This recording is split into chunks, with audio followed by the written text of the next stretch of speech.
Thanks for the great opportunity. So I want to talk about something that's kind of different than what most people here have been talking about. Also, a large part of it is very classical, but towards the end, there's more quantum-related stuff. So maybe I'll have time to get to that. So I want to say this work is in collaboration with three people: Ethan Lake, Alex Doroshkov, Sarang Gopalakrishnan. Ethan's a postdoc at Berkeley, Alex is a grad student at BU, and Sarang is a faculty at Princeton. And this paper hopefully will come out soon. And the second part of my talk, if I can get to it, is on a paper that has been posted with Ethan and with Sooman Choi, who's a professor at MIT. So hopefully I can get through all of the stuff above this line, and hopefully I might be able to get through some of this stuff as well. So yeah, I want to start by talking about kind of a phenomenon that we're probably used to encountering in real life, which is thermalization. So in some sense, we kind of understand that most systems, either classical or quantum, are expected to thermalize. So that means if I take some isolated system, put it in contact with a bath, there's some notion of it reaching equilibrium with the bath. And that's our kind of daily experience. But our daily experience also suggests that there are very significant counterexamples. So one example where thermalization times are extremely long are glasses, either structural glasses or spin glasses due to very complicated energy landscape. And in the quantum setting, there's another example, which are many-body localized systems, which are systems where you can have localized eigenstates even in the presence of interactions. These are very generic, but they're very hard. It's very hard to prove anything about them. So we often are interested in more fine-tuned examples. So some very more fine-tuned examples of things which don't thermalize, whatever that might mean, are integrable models, quantum many-body scars, Hilbert space fragmented systems. And I'm going to be talking about this at a level that you don't really need to know what any of these terms really mean. Because I'm going to be talking about phenomenon which are kind of slightly different than some of how these systems behave. But kind of the general phenomenon that we're going to be studying are things called kinetically constrained models, which are, again, not as robust as the example of a glass, but easy to make analytical progress. We're also going to be interested in problems where the dynamics are governed by models which are translationally invariant and also geometrically local, because this is a good model for how we expect physics to behave. Okay, so let's take an extraordinarily naive perspective on thermalization. Let's assume that what it means when a system comes to equilibrium is that any starting state is able to explore basically the entirety of Hilbert space. It's able to kind of see all possible states that it can. Right? And the way you would do this is you start with some initial state, you perform some evolution under some prescribed dynamics, and determine how long does it take to get to some other state, say here. Right? So let's try it out for the example of, say, favorite example of the transverse field Ising model. So one way of saying this is, what's the largest power of H? How many times do I need to apply H in order to connect any two states? So because of this transverse field term, you only need kind of at most L applications of the Hamiltonian to have any overlap between two states, because this transverse field term just flips order L bits, basically. So essentially, because the state space is very connected, it's easy to get from one configuration to another, we expect typical systems to have a configuration space which is relatively densely connected. So in this configuration space, there are 2 to the L nodes. It's a Hilbert space.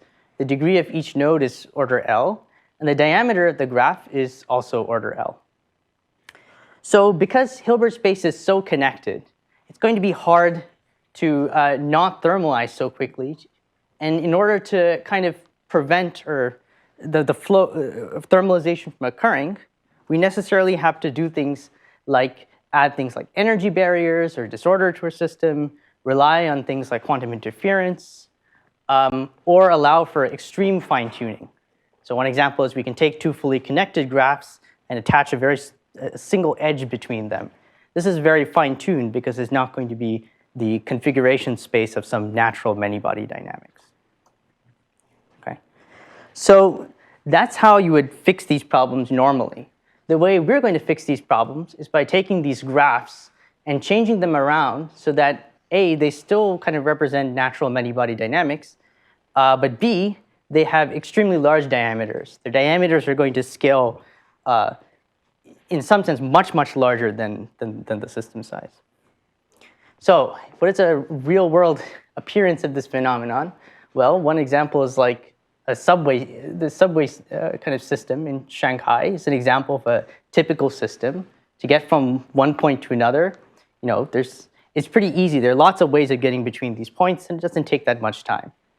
But the models we want to construct are like Boston, essentially. So to get from one point to another, which is not technically very far, you need to, if you take the t, you need to make an extremely large number of kind of stops. And it takes an extremely long time in order to get between two places which are relatively close. So we're looking for weird kinds of dynamics where the configuration spaces have this kind of structure.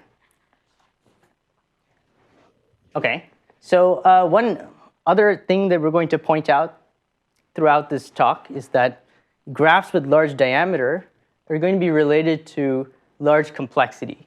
And I'm being vague when I say complexity, but hopefully this will make a little bit more sense when I start going into some of the details. So the question we're going to be thinking about, at least in the first part of this talk, is what is the dynamical effects of having large time and space complexity when it comes to thermalization. Okay, so in order to explain some of this stuff, I'm going to be talking about a field of math called geometric group theory. It doesn't seem to have any relation to thermalization and lack thereof, but hopefully as I move along, you'll start to see some connection emerge. And I'm going to be presenting it in a way that it's hopefully suitable for all ages. I have a question. Yeah. Such a system has structural instability, right? I mean, it's very fragile. You can just cut off like Boston subway system. So someone can just bond it and then. Yes. So yeah, exactly. So this is what I mean by these models. These models are fine-tuned. So like at least if you have a glass or a many-body localized system, if I add some perturbations, some short-range perturbations, it will still survive. But you can add kind of perturbations to these models, which will kind of destroy this particular feature. But they're still robust to some degree, and I'll try to kind of quantify the degree to which they're robust. And that has nothing to do with the fine-tuned nature, or something robust meaning. Yeah, I'll explain. Yeah. It's the dynamics is going to be robust in a particular way that hopefully I'll make clear. So yeah, what I first want to do is talk about a simple thing that probably all of you know about, which are group presentations. So suppose I take some group. The simplest way in which I can present it is by listing a set of generators for the group, G1 through Gn, as well as a set of relations, which is just a kind of set of relations that the generators need to satisfy. So here's some very simple examples of this. And what I'm going to do is I'm going to define a word. And a word is essentially going to be a string of group generators, inverses, and identities. So this is an example of a word. A word is also a presentation of a certain element in the group, because what I can do is I can multiply all of the generators and I get an element in the group. It's a presentation of an element in the group. And what I can do is define something called a word problem for groups. So the word problem for groups is given some word. Does this word represent, say, the identity element of the group? So here's some examples in which it does and doesn't for these groups. But to be more quantitative, what the word problem asks for is some kind of proof for some kind of derivation. So the derivation looks like the following. You start with the original word. You locally look at some kind of chunk of the word, apply a relation to it, and then you keep repeating this and transform this word. And eventually, you'll transform it into the all e's string, our all e's word, which kind of concludes the derivation of this word to the identity. So this act of performing relations in this group is kind of a dynamical process. So the question is, can we view this as an interesting dynamical system? Okay. So to better understand whether we can, we want to be even more concrete and define a notion of the time complexity of the word problem. So what we're going to do is we're going to define something called the Dane function. So the Dane function essentially is the time needed to solve the word problem for a given input size. So what we're going to do is, given some word, we're going to determine the derivation, which requires the least number of steps to show that the word is the same as the identity. And we're going to take the maximum of that quantity over all words of some length L. So that's how the Dane function is going to be defined. So it's some worst case non-deterministic time complexity. And essentially a large value or fastly growing value of DFL implies slow dynamics in some sense, because in order to move from one word to another, you need to apply a lot of relations, you need a lot of steps. And the surprising and kind of important fact that we're going to utilize is that finitely generated groups with a finite number of generators, and finitely presented groups with a finite kind of set of relations, are enough to generate very high complexity, to generate Dane functions which have very large scaling. So here's some very, very simple groups. We'll come back to some of them later, which have very large complexity. So this one just has two generators in one relation, exponential Dane function. This one is doubly exponential. This one's kind of a funny group. It actually has a Dane function which is an iterated exponential, and the number of exponentials in this tower is log L. So very simple rules can create very complicated kind of dynamics.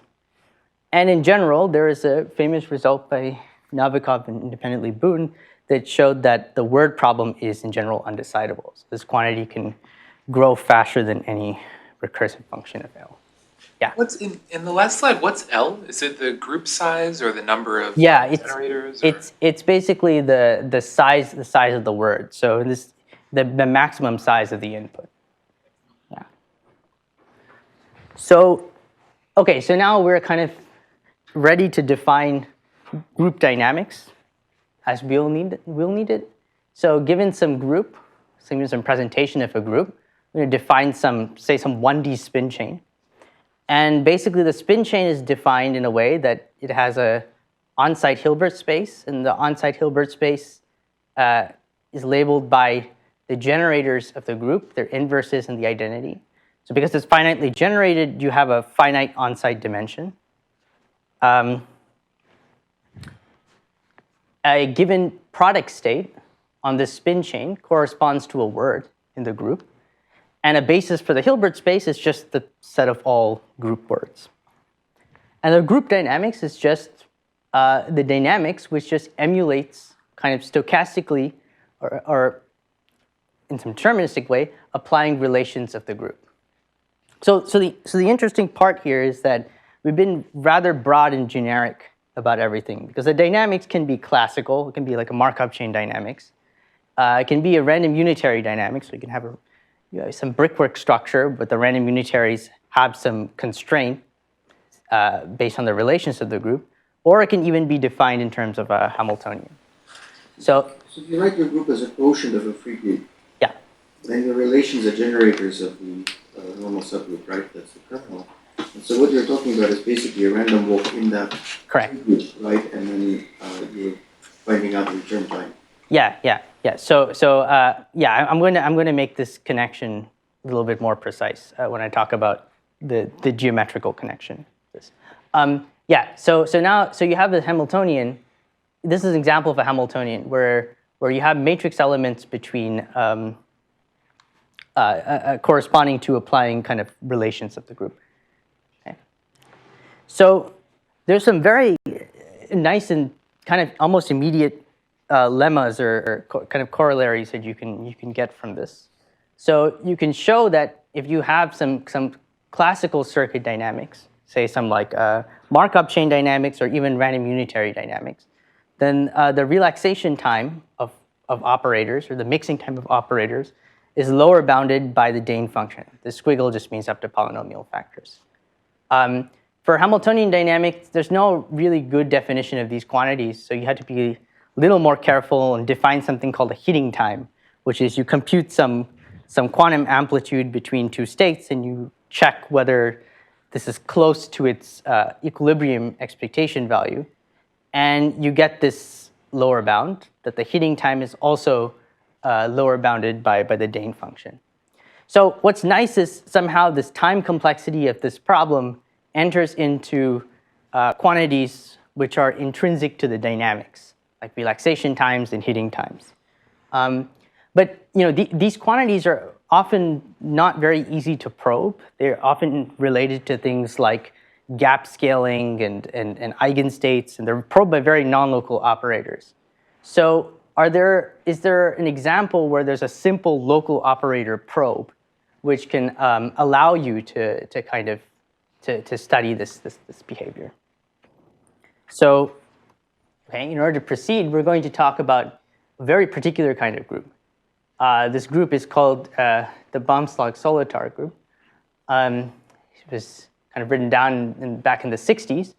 And this group is relatively simple to write. It has two generators, A and B, has one relation, AB equals BA squared.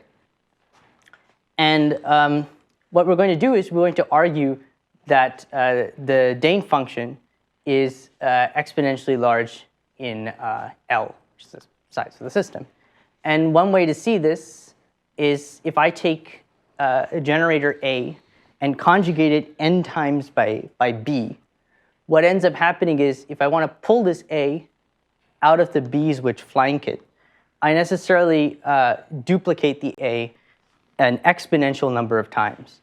So basically, by moving A's around past B's, I'm necessarily duplicating, creating an exponential number of A's. And this swarm of A's is essentially related or causes the dynamics to be slow because you have to constantly annihilate A's and move A's around.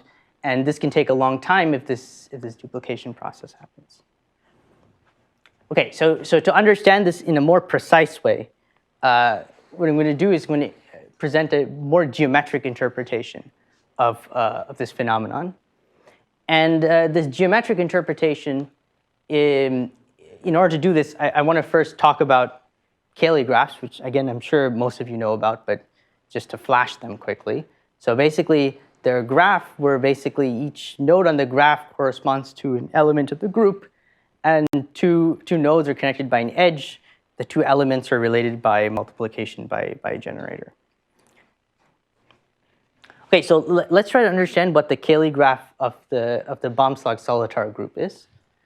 To understand this, what we're going to do is we notice that the Baumschlag-Solitar group has one relation, and we can geometrically write this one relation in terms of a two-cell, basically.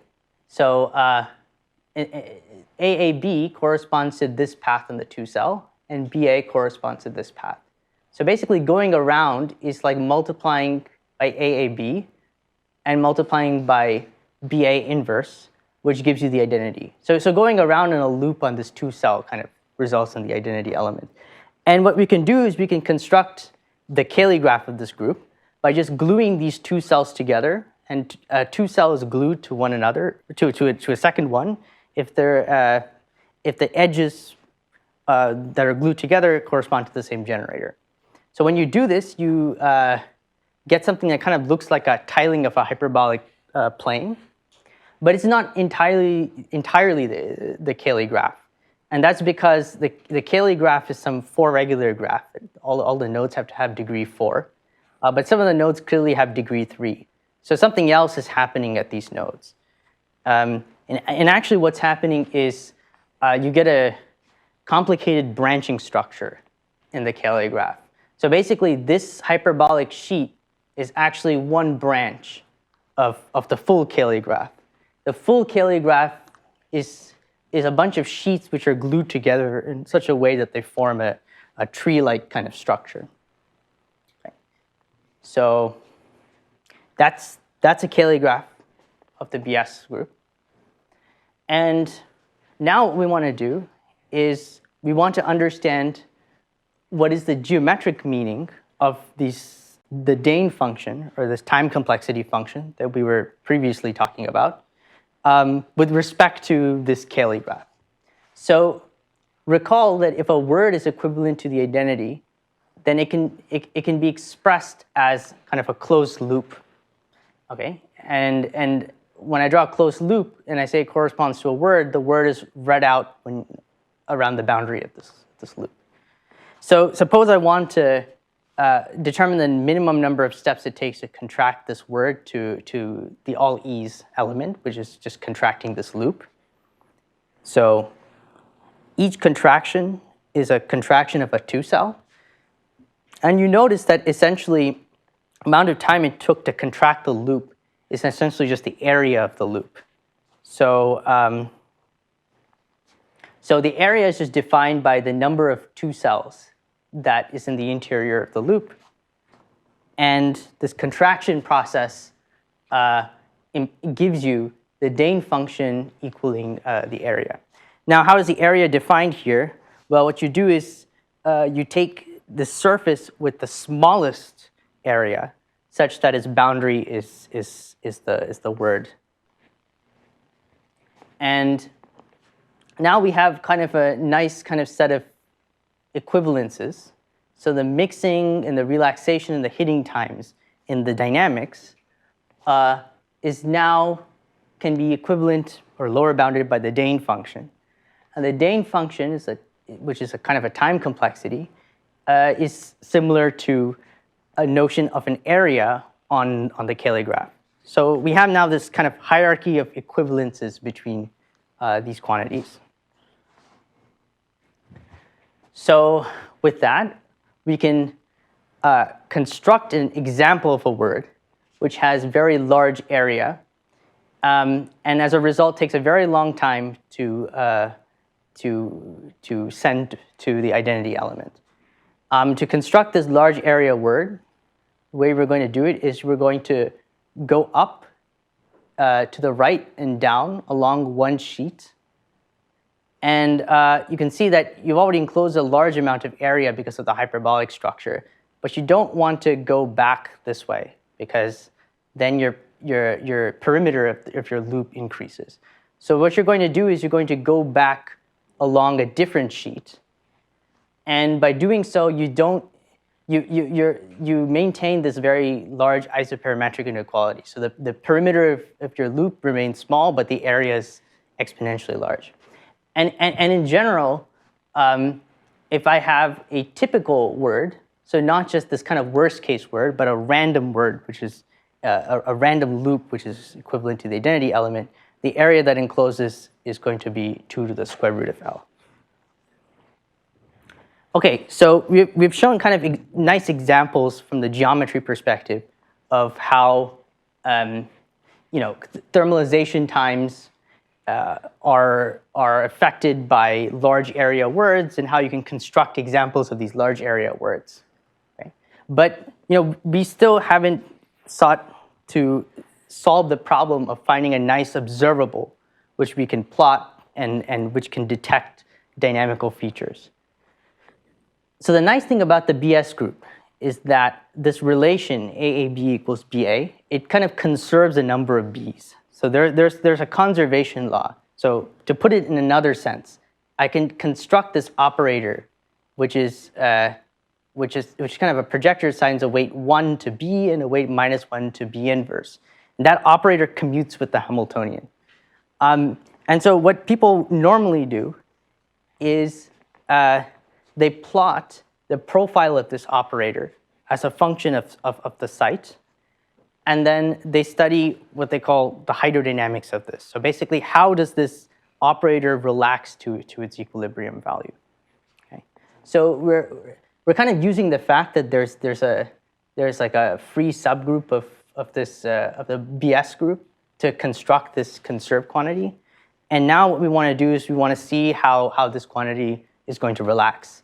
So we're going to start with this very large area word, where the the B kind of looks like a density wave because it's constantly oscillating between B and B inverse. And if you run a kind of a classical stochastic simulation, you find that there's a very sharp transition that happens where this density wave, before some particular amount of time, has kind of complete memory of its initial condition. And then at some particular time, it abruptly kind of collapses and becomes a typical word, or a word where basically the profile of this n sub b becomes flat. So it's reached kind of equilibrium.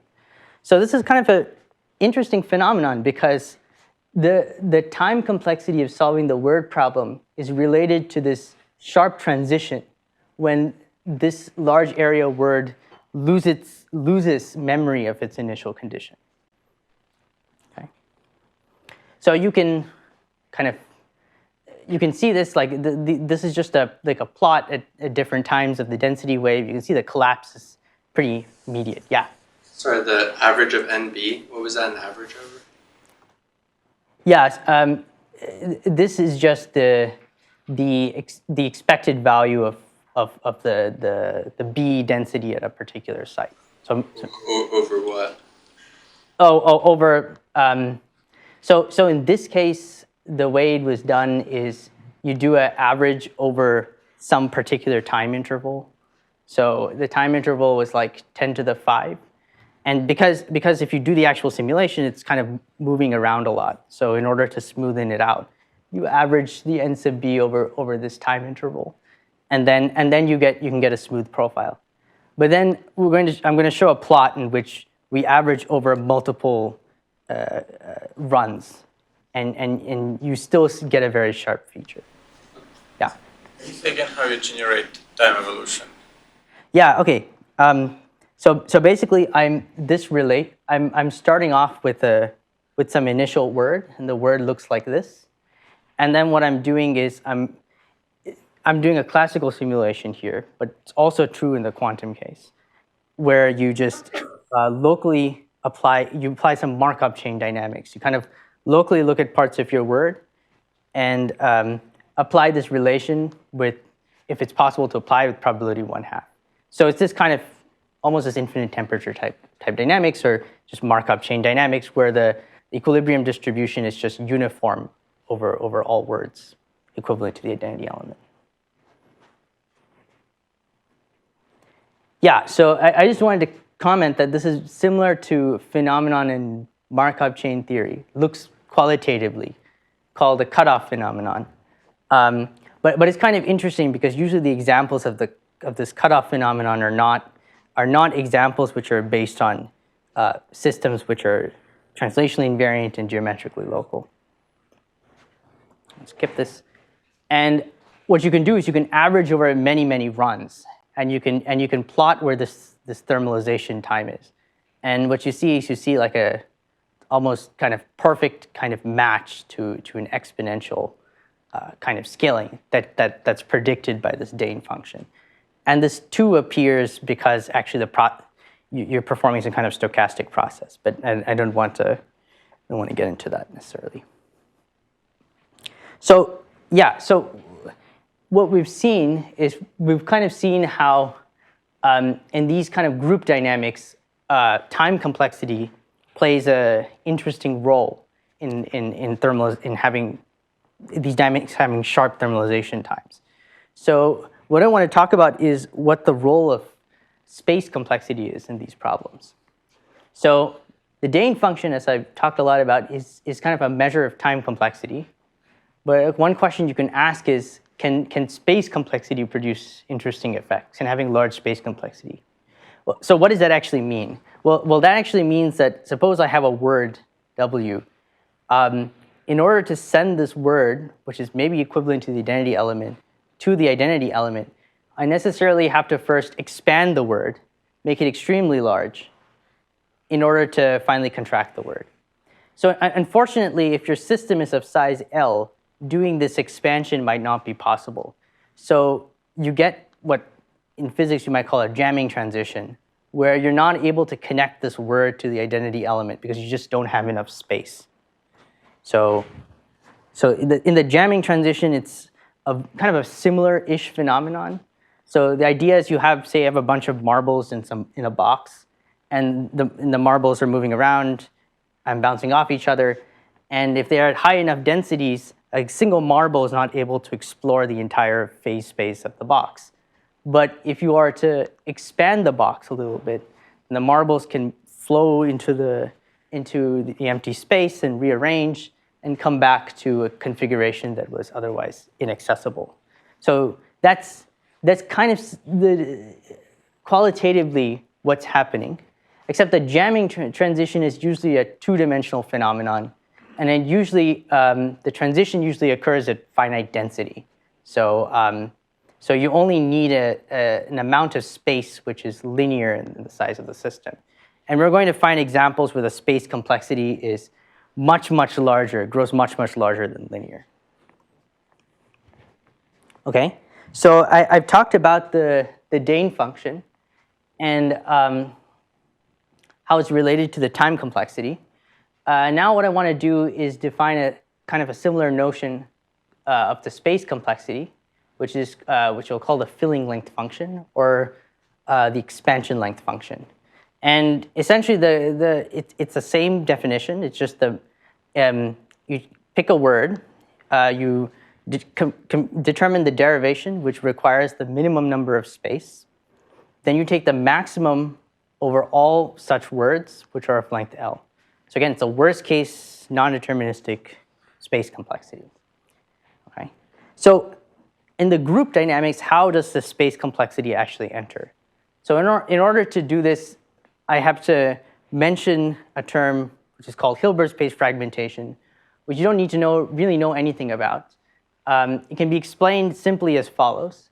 When I kind of evolve the system under the group dynamics, I'll notice that all words in the identity element sector never get mapped to words which are not in the identity element sector.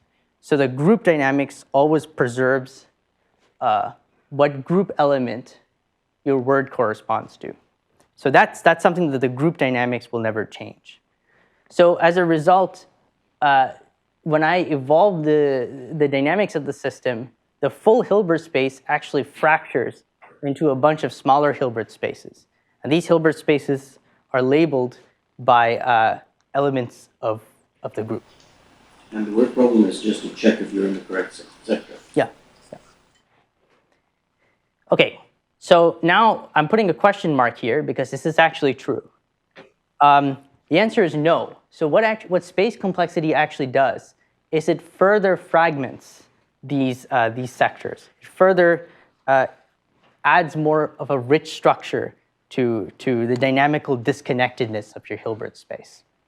Okay, and to see this, as I alluded to before, if I had a word which was in one kind of part of the sector and a word which was in another part of the sector, the space complexity of going from this word to this word might be so large, might not be possible to connect these two words together.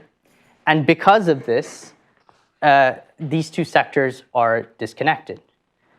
But if I were to add a bath, and think of the bath as just a track of all E's, kind of ancillas that I add to the end of my system, what ends up happening is these states are now connected to each other because these E's act like free space. All generators commute with the identity element, so they can kind of move around for free, and they can rearrange themselves given all this space so that these two sectors are now equivalent. So you have this kind of phenomenon where if I take my system and if the system is not attached to a bath, it's kind of there's this extra structure where the sectors are all disconnected from one another. And then as I add a larger and larger bath to the system, more and more sectors are kind of eliminated. So that's the picture. So when you say you add a bath, it means that you can transition to any state in the bath?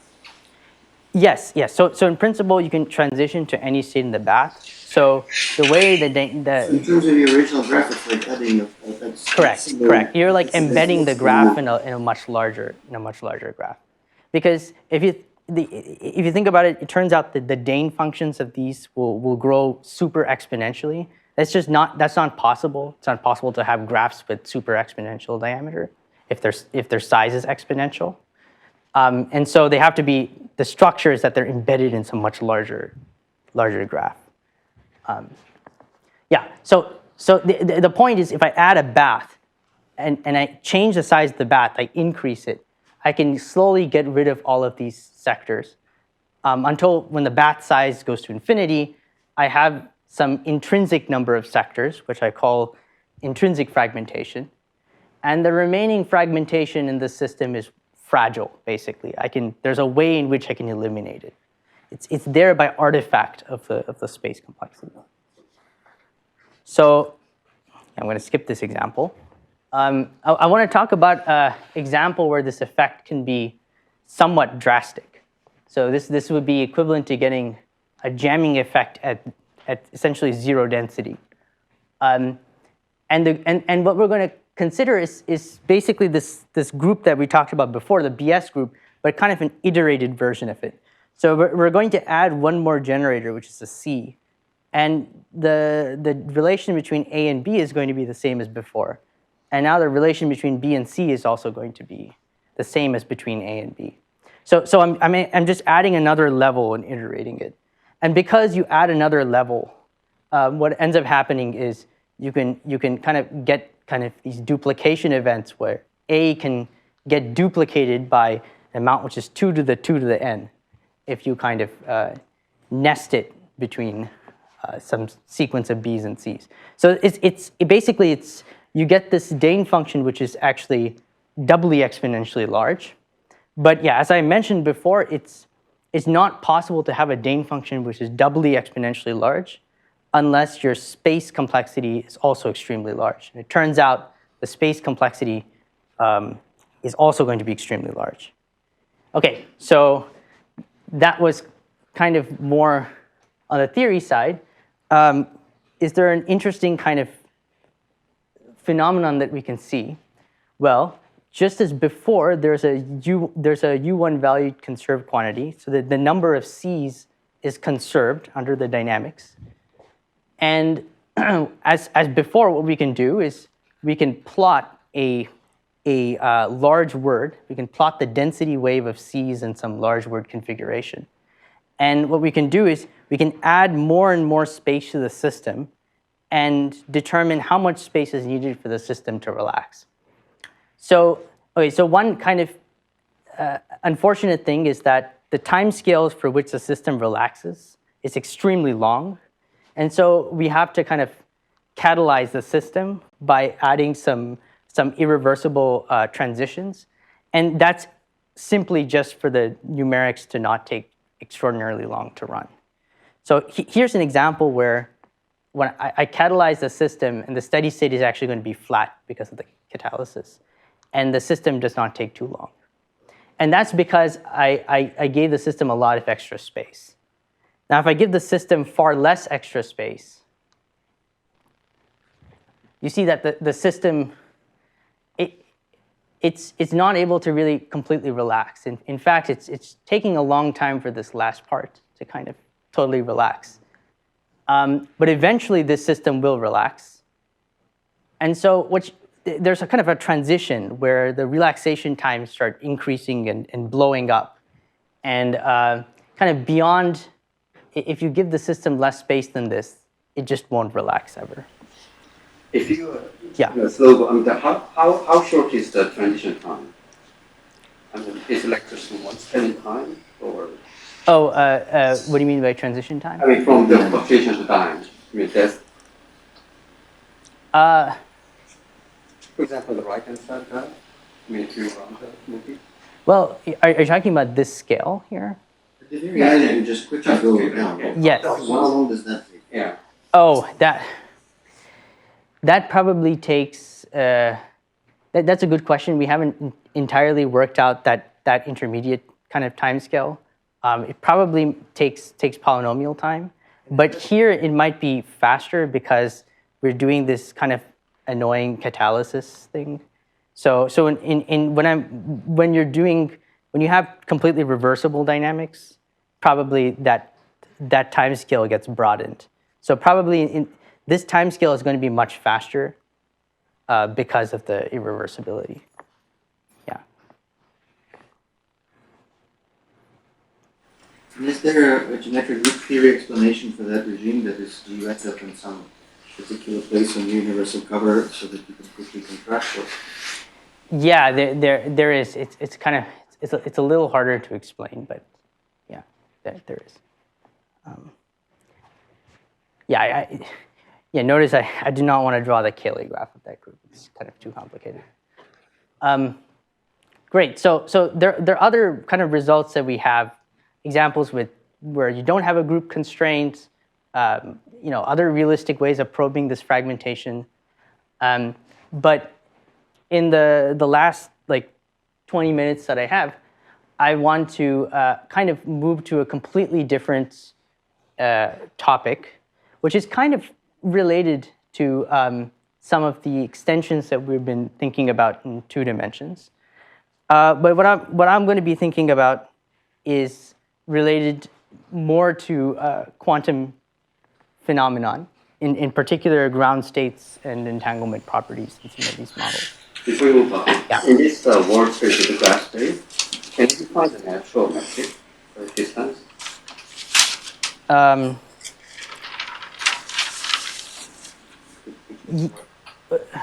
mean, one click in front, you just number 8 just keep proliferating, right? So well, it's like a spanning trees. Well, I would say that you can kind of think of this like the minimum amount of time needed to get. You can think of a distance metric as the minimum amount of time needed to get between 2 nodes in the graph. So I mean, maybe that's what you're looking for. Well, that's my next question. How do you define the clock? How do you define the what? Natural clock. The clock. Yeah, that every Markov process it's 1 minute of time. Yes, that's right. But that's right. But in the Hamiltonian case, you're doing continuous time evolution. Yeah. So in that case, you have to use a slightly different proof technique. But you can basically prove that time is the amount of time that you need in the Hamiltonian evolution is also lower bounded by this Dane function. Yeah. So it works for both discrete and continuous time. Yeah. So so this is kind of a new second part. So for those of you that found the last part rather lackluster, hopefully this part is more refreshing, which is so there's been a program in condensed matter physics of trying to characterize or classify, understand quantum phases of matter. There are different ways of thinking about this problem. One way is more of a physics-based approach, which requires measuring things like order parameters, response functions, relying on things like symmetries, renormalization group. And there's more of a computational approach, which is in terms of how deep of a circuit do I need in order to connect 2 states, and defining things in terms of adiabatic paths, at least for gapped phases of matter. And kind of a new approach has come about, which is in terms of understanding certain universal features of entanglement properties in these systems. So some people would call this the entanglement bootstrap program. But we're going to mostly be thinking about the simplest measure of entanglement. Simplest measure of entanglement in some quantum state is just the entanglement entropy. I take a state, I bipartition it, then I compute the entanglement entropy in the usual way. And normally, if you have a system which is gapped or which has exponentially decaying correlations, the expectation is you get area loss scaling. And this area loss scaling is expected because your system has exponentially decaying correlations. Most of the entanglement is due to something that's near the entanglement cut. So Hastings had a famous proof that 1D gap non-degenerate systems had area law scaling. And there's been some recent efforts to extend this to higher dimensions. And throughout this part of the talk, I'm going to be focusing on notions like Hamiltonians, which are geometrically local and translationally invariant, and ground state properties only, not excited states. So suppose you want to go beyond the area law, right? So suppose you want crazy long-range entanglement or non-local kind of correlations. One place to look are gapless systems, like free fermion systems, conformal field theories, so on and so forth. One has to be careful because there are some examples of gapless models which do have area law scaling. The model that I'm going to be interested in is something called the Motzkin chain. This is an interesting model because it's kind of one of the first few models that show that you could have a power law violation of area law scaling due to Movasag and Shor. So it's a 1D spin chain. The local Hilbert space is labeled by these parentheses of two different colors. And the idea is you just want to search for a ground state of this form, which is just a uniform superposition of all kind of classical states where all the parentheses are matched, and the coloring, the ordering is respected. Okay, so why does the state have very large entanglement? Well, there's a nice mapping of this state of a configuration onto some height field, which is called a Motzkin walk. And this height field has this positive height constraint, which is kind of important. And one important feature is that there are correlations due to the fact that a open parenthesis must match with a closed parenthesis. So that's a classical correlation. But once I sum over the two colorings, that state becomes a Bell pair. So now they're genuinely quantum correlations that can be associated with these two different points. And the entanglement entropy is simply just counting the number of Bell pairs that you cut when you split the system into two parts. And that's equivalent to finding the height of the Motzkin walk at the halfway point. And that's shown to scale like square root of L. So that's how you can get an entanglement scaling, which is much larger than the area law by This sounds a bit too simple. Is it that simple, the argument? Well, I mean, imagine it has a fixed height, right? That wouldn't have a high entropy. No, I mean, you're summing over. You're taking superpositions over all of these configurations. So in reality, it's more complicated than this because there's a Schmidt decomposition, and then you have to somehow show that, you know, the entropy of all of the states in the Schmidt decomposition, coming from the Schmidt decomposition, kind of don't kind of mess up this intuition. So it's more subtle, but I don't have the time to explain all of that. But yes, the rigorous way of doing it is by showing that there's a Schmidt decomposition. No. Yeah. The parentheses, if you switch the open and the closed, shouldn't those be equivalent? What's the? You're not. Basically, the way it works is you're not allowed to swap the two parentheses, the open and the closed. So we don't understand why physically that's not allowed state. You mean if I were to replace this open and this closed with the closed and an open? Well, the reason why is this configuration is no longer going to be one where all the parentheses have been matched up. You're going to have an parenthesis imbalance. You're looking for that particular kind of state. But if you go back to your mapping, physically back. This one? With the Hilbert space, when you map Hilbert space to. Oh. Yes. Right, so it seems like there's a little symmetry if I swap.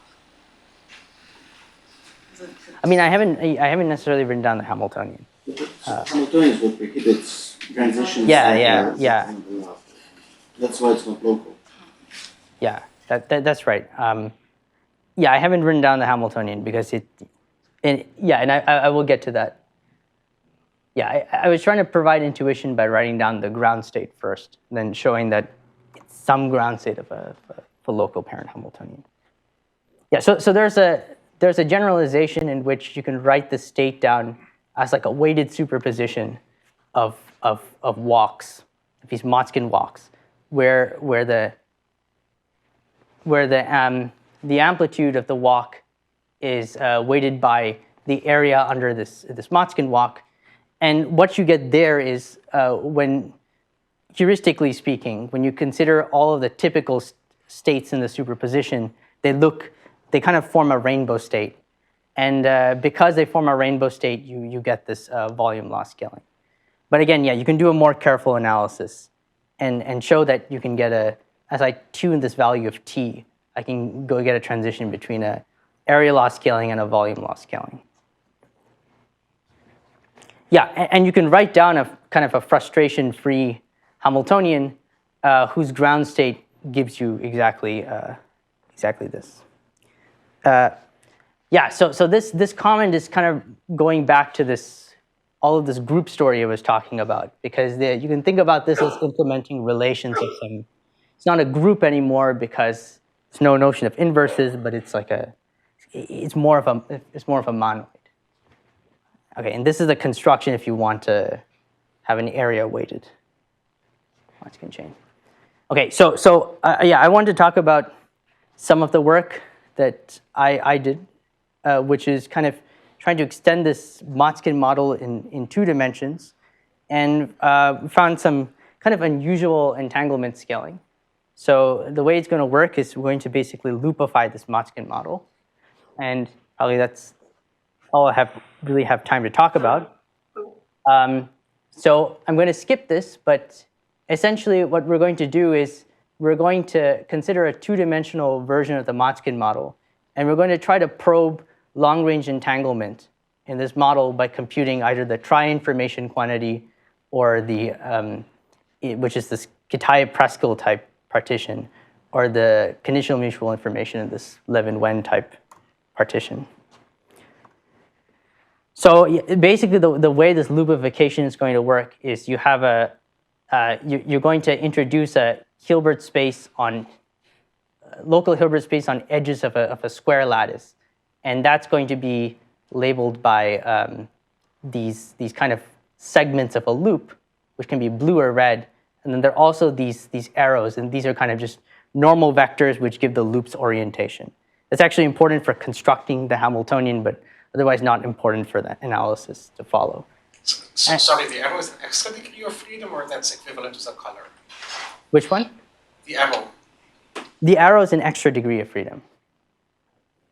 Yeah, so they're going to be, there are 2 colors, which are blue and red. And you can think about the arrows as like an orientation of a parenthesis, basically. A parenthesis can be open or closed. So the arrow can be, in pointing outwards or inwards. So basically so the ground state we're going to construct is going to be some superposition, some soup of colored loops. And what we're going to do is we're going to weight each state in the superposition now by t to the power of the volume under this loop. So the what happened to the arrows? Yeah, so the arrows come in because they're important for constructing the Hamiltonian. I can explain. Any loop pattern is fine regardless of where the arrow. Huh? Well, no. I can explain this offline, but. It's not to do with the fact that the loop has a global orientation. Yes. So the loop needs to have a global orientation because otherwise, like we're trying to define this volume function, you can't define it unless you give the loop a global orientation. Okay, so all loops have a fixed orientation, but it could be a different one for any loop. Yeah. Okay. Yeah, so it's not possible to make this the ground state of a Hamiltonian unless you add the orientation. Yeah, okay, so basically when t is less than 1, we don't, kind of out of time, but we have many small loops. And when t is much larger than 1, the dominant state with the largest amplitude is kind of a mountain of loops. And so, what kind of ends up happening is you get very unusual scaling of these quantities, like the tri-information and the conditional mutual information, where because in the mountains kind of regime of this loop model, the tri-information scales linearly with the size of the partition, and same with this conditional mutual information in the Levin-Wen setup. And the intuition is essentially you still have area law scaling in this phase, but there's the area law is coming from non-local entanglement because the loops are very long and they have color degrees of freedom as well. So unfortunately, I can't explain this in great depth. We also have examples where we can generalize this to get volume law scaling while still being ground states of a local parent Hamiltonian. And I'm going to end with this conclusion slide.